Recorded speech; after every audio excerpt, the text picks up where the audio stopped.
वर बोलतायत। 500 कोटीला दिली, आता प्रकरण सुरू झाली।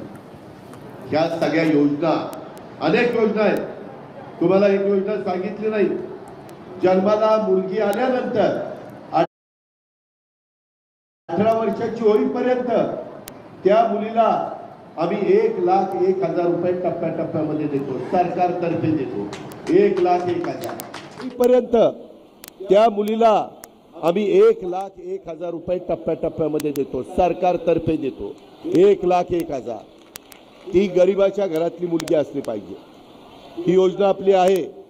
आम्ही आता ही हेल्पलाईन दिली 9861 71 71 71। तिथं व्हॉट्सअप केल्यानंतर या सगळ्या योजनांची माहिती तुम्हाला मिळेल।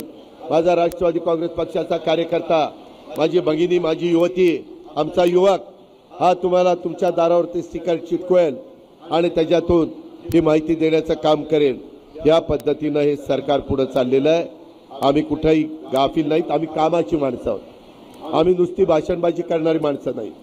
तुम्ही बघा, मी माझं भाषण केलं, परंतु विरोधकांवर काही आरोप नाही, तेरोप नाही, मला काही करायचंच नाही। त्यांना टीका टिप्पणी करून काय माझ्या काटोल आणि नरखेडचे प्रश्न सुटणार आहेत का? काय माझ्या इथल्या गरीबाला मदत होणार आहे का? माझी नरखेडची सूतगिरणी होणार आहे का? माझ्या इथल्या आणखीन काही इतर जे काही निवेदन दिलेली आहेत, संत्रा प्रक्रिया कोल्ड स्टोरेजचं सुरू करण्याचं आणि इतर पण काही, त्या प्रश्नाला वाचा फुटणार आहे का? हे नाही होणार। म्हणून आम्ही तुम्हाला सांगतो की आपण याबद्दल काळजी करू नका, हे सरकार तुमचं आहे। मी भाऊ या नात्याने तुम्हाला सांगतो, आम्ही अनेकांचे पगार पोलीस पाटलांचे, कोतवालांचे, आशा सेविकांचे, गटप्रवर्तकांचे, अंगणवाडी सेविकांचे वाढवले। मी अलीकडच्या काळामध्ये आपल्या इथल्या महत्त्वाची कामं नागपूर, वर्धा, अमरावती, यवतमाळ, अकोला, बुलढाणा या जिल्ह्याकरता प्रफुल्लभाई तुम्ही सगळे मागणी करत होता। वैनगंगा नळगंगा नदी जोड प्रकल्पाला आम्ही मान्यता दिली। या योजनेसाठी आवश्यक निधी करोडो रुपये लागतोय, त्याची पण तरतूद त्या ठिकाणी केली।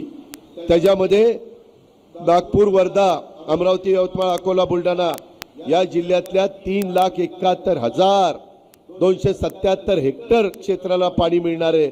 म्हणजे विचार करा, जवळपास 9 लाख एकराला पाणी मिळणार आहे। 9 लाख एकर वैनगंगा नळगंगा नदी प्रकल्पाद्वारे गोसीखुर्द प्रकल्पातनं 62 TMC पाणी वळवण्याचं नियोजन आहे। आणि हा सुबोधजी, प्रफुल्लभाई, बाबा अत्रा, संजय खोडके, सुरेखाताई, नरेश, सतीशराव हा विदर्भासाठी गेम चेंजर प्रकल्प ठरणार आहे। गेम चेंजर प्रकल्प। एबीपी माझा,